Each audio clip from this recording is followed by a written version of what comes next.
एक दफ़ा हज़रत उमर फ़ारूक को किसी ने देखा तो वो रो रहे थे और वो ईद का दिन था।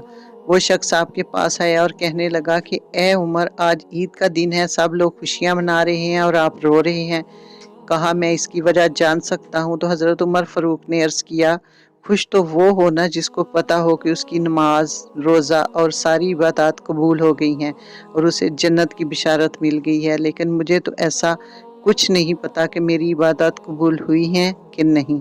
मेरा नमाज रोज़ा कहीं वापस तो नहीं कर दिया जाएगा। जाओ, मुझे भी आकर खुशखबरी सुनाओ कि मेरा नमाज रोज़ा कबूल हो गया है, तो फिर मैं भी खुशियाँ मनाता हूँ।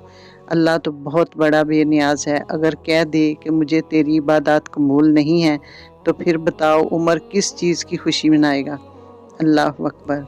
तो जैसा कि आप सब लोग जानते हैं, यहाँ जैसे ही ईद का ऐलान होता है और सारे बाज़ार खुल जाते हैं और सारी रात वहाँ तमाशा होता रहता है, सारी की सारी बातें अपने ही हाथों गंवा दी जाती हैं।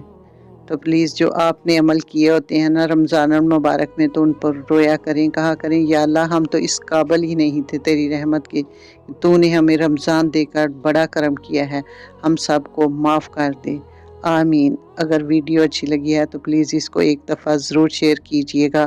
जज़ाकल्लाह खैर।